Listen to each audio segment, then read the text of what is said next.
तो तुर्की से बायरक्तार ड्रोन्स खरीद के बाद अब बांग्लादेश फिर एक बार तुर्की का रुख कर रहा है और इस बार बांग्लादेश तुर्की से टैंक्स की खरीद को मंजूरी देने वाला है। मीडिया रिपोर्ट्स में कहा गया है कि बांग्लादेश भारत से बढ़ रहे तनातनी के बीच आर्मर टैंक्स को खरीदने का मन बना रहा है और इसे अगले कुछ महीनों में संपन्न भी कर लिया जाएगा। कहा जा रहा है कि 25 टैंकों की ये डील तुर्की से हो सकती है, जिसके बाद इन टैंक्स की तैनाती भारत के सरहदी इलाकों में हो सकती है।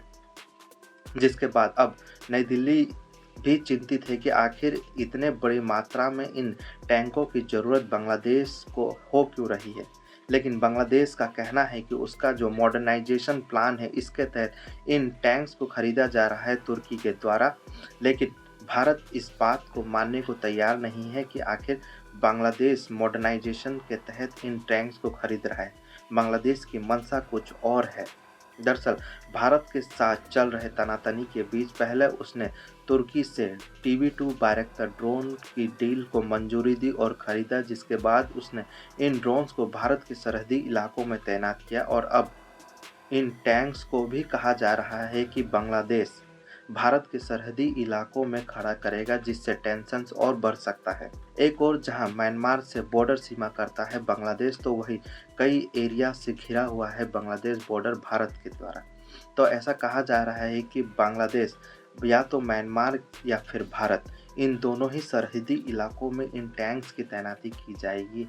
लेकिन डिफेंस के जो जानकार हैं उनका कहना है कि भारत के साथ जो तनातनी बांग्लादेश की चल रही है, उसे देखते हुए ऐसा कहा जा रहा है कि इन टैंक्स की तैनाती भारत के सरहदी इलाकों में होगी, जिससे कहीं ना कहीं दोनों देशों के जो रिश्ते अभी अपने निचले स्तर पर हैं वो और भी ज़्यादा निचले गिरेंगे और तनातनी जो है दोनों देशों के बीच और बढ़नी लाजमी है।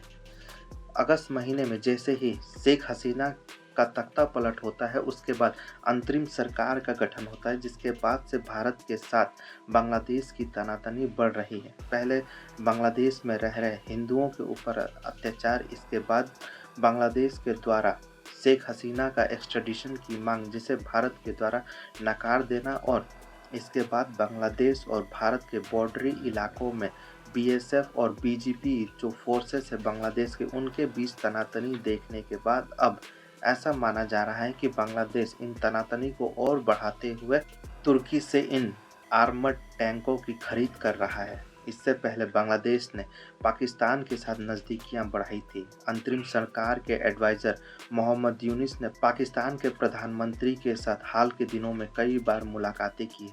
बांग्लादेश जो अब तक पाकिस्तान के लोगों को वीज़ा देने में आनाकानी कर रहा था और उनके ऊपर कई तरह के जांच बैठाए हुए थे, मोहम्मद यूनिस की अंतरिम सरकार के आने के बाद पाकिस्तान के साथ जो उनके रिश्ते हैं, नज़दीकियां हैं, वो काफ़ी ज़्यादा बढ़ गई हैं।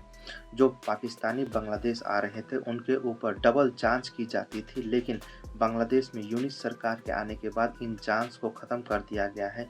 इतना ही नहीं, बांग्लादेश से पहली बार चटगांव बांग्लादेश के पोर्ट पर कोई मालवाहक विमान डायरेक्ट पहुंचा है। इससे पहले तक बांग्लादेश जो पाकिस्तान से माल मंगवाता था वो श्रीलंका या फिर सिंगापुर के थ्रू होता था, लेकिन मोहम्मद यूनिस की अंतरिम सरकार में इन सब चीज़ों को ख़त्म करके ऐसा पहली बार हो रहा था जब बांग्लादेश पाकिस्तान से चीनी आयात कर रहा था और वो जो जहाज़ है वो सीधा पाकिस्तान से बांग्लादेश के बॉर्डर पोर्ट पर उतरा। इसके बाद पाकिस्तान और बांग्लादेश में नज़दीकियां बढ़ती जा रही हैं। पहली बार ऐसा हो रहा है जब बांग्लादेश के जो सैन्य अधिकारी और सैन्य कर्मी हैं वो पाकिस्तान के सैन्य अधिकारियों के साथ ट्रेनिंग कर रहे हैं।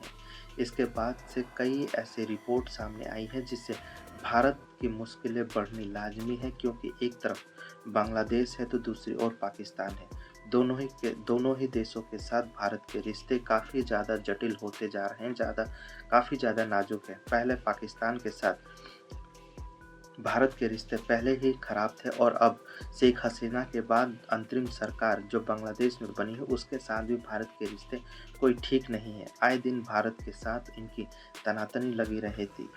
बॉर्डर के इलाकों में आए दिन BSF और बॉर्डर सिक्योरिटी गार्ड बांग्लादेश के साथ तनातनी की खबरें सामने आ रही है। इस बीच बॉर्डर इलाकों में बीएसएफ और जो वहाँ के ग्रामीण इलाके हैं पश्चिम बंगाल के एरिया में वहाँ तारबंदी कर रहे हैं। इसके जिसको देखते हुए एक कन्फ्रंटेशन हुआ है और बीएसएफ के द्वारा इन लोगों के ऊपर गोलियां चलाई गई हैं, जिसमें ऐसा कहा जा रहा है कि एक व्यक्ति जो है बांग्लादेशी व्यक्ति उसमें घायल हो गया है। देखना होगा कि आखिर बांग्लादेश जब ये टैंक्स को खरीदेगा और फिर इसे जब डिप्लॉय करेगा तो भारत इसका रिटेलिएशन में क्या करता है।